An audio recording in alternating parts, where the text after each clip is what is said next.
বাংলার মাটিতে দাঁড়িয়ে আজ আমরা যে ভাষায় কথা বলি, যে ভাষায় মা ডাকি, সেই ভাষার জন্য প্রথম লড়াইটা শুরু করেছিলেন ৮৪ বছরের এই বৃদ্ধ।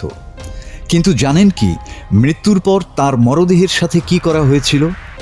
পাকিস্তানের জল্লাদরা তার নিথর দেহের উপর থুথু ছিটিয়েছিল। বলছি ধীরেন্দ্রনাথ দত্তের কথা, যিনি আমাদের ভাষার প্রথম স্বপ্নদ্রষ্টা, অথচ আজ ইতিহাসের পাতায় তিনি এক বিস্মৃত নাম। ব্রাহ্মণবাড়িয়ার সন্তান ধীরেন্দ্রনাথ দত্ত ছিলেন অবিভক্ত বাংলার প্রখ্যাত আইনজীবী ও সমাজকর্মী। ১৯৪৭ সালে দেশভাগের পর তিনি পাকিস্তানে থেকে যাওয়ার সিদ্ধান্ত নেন। ১৯৪৮ সালে তিনি তৎকালীন পূর্ব পাকিস্তানের প্রতিনিধি হিসেবে পাকিস্তান গণপরিষদের সদস্য নির্বাচিত হন, যেখানে তিনি সাধারণ মানুষের কণ্ঠস্বর হয়ে ওঠেন। দেশভাগের মাত্র ৬ মাস পর যখন পুরো পাকিস্তান উর্দুর নেশায় মত্ত, তখন করাচির গণপরিষদে দাঁড়িয়ে এক নির্ভীক কণ্ঠ গর্জে উঠেছিল।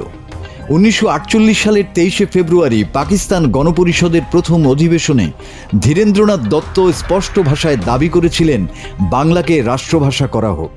তিনি পরিসংখ্যান দিয়ে বুঝিয়েছিলেন যে ৬,৯০,০০,০০০ মানুষের মধ্যে ৪,৪০,০০,০০০ই বাংলায় কথা বলে। জিন্নার উর্দু এবং উর্দুই হবে রাষ্ট্রভাষা ঘোষণার বিরুদ্ধে সেটিই ছিল প্রথম আনুষ্ঠানিক এবং সাহসী প্রতিবাদ। আজ আমরা যাকে ভাষা আন্দোলন বলি, তার বীজ বপন করেছিলেন এই মানুষটি। আমরা হয়তো তাকে ভুলে গেছি, কিন্তু পাকিস্তানি শাসকরা তাকে ভোলেনি। ১৯৭১ সালের ২৯শে মার্চ ময়নামতি ক্যান্টনমেন্টে ৮৪ বছরের এই বৃদ্ধকে যে অমানসিক নির্যাতন সইতে হয়েছিল, তা শুনলে আজও পাথরও কেঁদে ওঠে। প্রথমেই তার হাত পা পঙ্গু করে ২ চোখে কলম ঢুকিয়ে অন্ধ করে দেয়া হয়েছিল।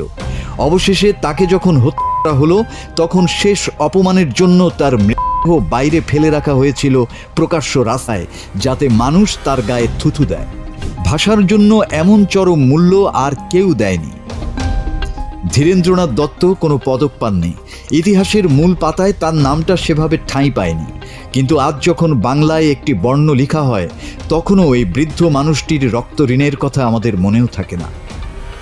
বাংলার এই নির্ভীক সন্তানের প্রতি আমাদের ঋণ কোনো দিন শোধ হবে না। মাসুদ হাসান, বাংলা টিভি।